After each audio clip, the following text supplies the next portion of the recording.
Okay. E. Jean Carroll feels fantastic after Trump verdict. The happiest day of my life, she says. All right. E. Jean Carroll, the writer who accused Donald Trump of raping her in a department store dressing room in the 1990s, said she feels, quote, fantastic after a jury voted to hold the former president liable for sexual assault and defamation in her lawsuit against him. Quote, yesterday was probably the happiest day of my life, Carroll told Good Morning America's George Stephanopoulos in a Wednesday interview. On Tuesday, a New York City jury ruled that while Trump did not rape Carroll, he sexually abused and also defamed her when he denied her claims. She was awarded $5 million in damages.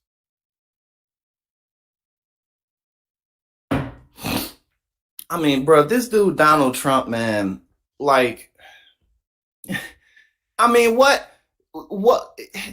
bruh, before he got into office, people knew his business history, especially those who are up here in the New York area.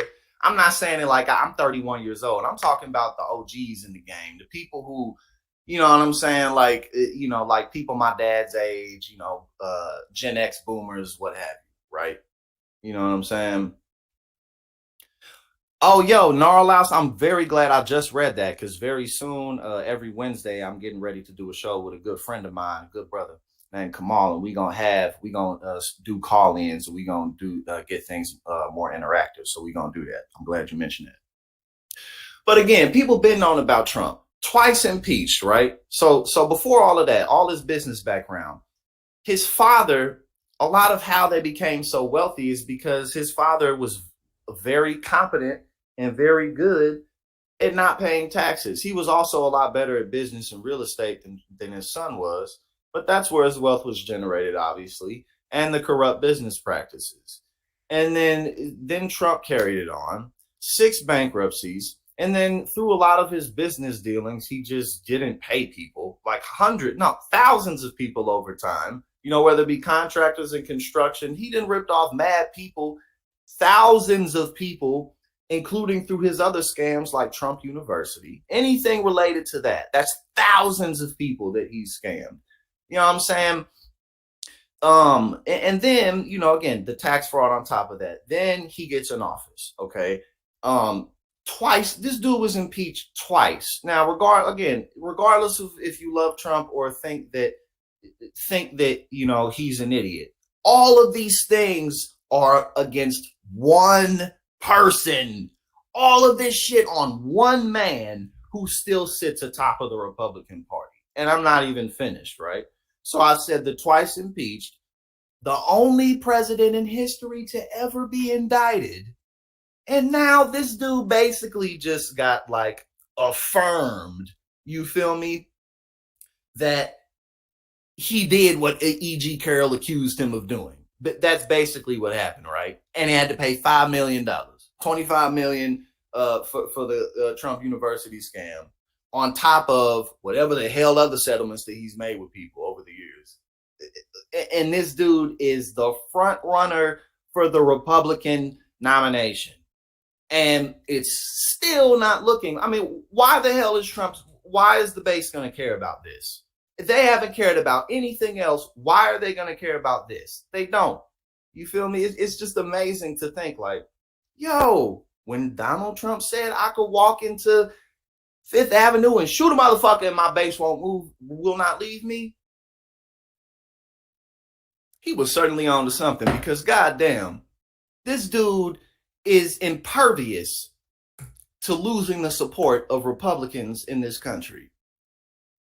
I mean, we've been going over all of these people, right? We've been going over all these donors who are saying like, yeah, well, I'd like to have Ron DeSantis, but he kind of sucks. Like, yo, it's incredible. Originally, Carrol told Stephanopoulos she had planned to simply come forward with her story and thought that was enough. But then Trump said terrible things about me, dragged me through the mud, ground my face in the dirt. It was horrible. So she talked to a lawyer, Roberta Kaplan, however you say it. And together, the two brought a lawsuit against him. It was this 5'3", wily female attorney and this elderly 79-year-old advice columnist who are finally holding Donald Trump liable, she continued. Carrol added that she was shaken throughout the trial, during which Trump declined to testify, but I felt strong because I was telling the truth and I just stuck to it. Shortly after it was announced, the former president decried, Jesus Christ, I can't read today, decried the ruling in a post on Truth Social. Quote, I have absolutely no idea who this woman is. This verdict is a disgrace. A continuation of the greatest witch hunt of all time. The jury's decision marks the first time a former president has been found civilly liable for sexual misconduct. Yo, so another first. Yo, I mean, again, like, think about how egregious all of these things really are and how much it would impact. You know what I'm saying? How much this shit would impact anyone else if there was anything remotely similar. Bruh, this motherfucker Donald Trump basically, well, rather, E.G. and Carrol just got validated for what happened.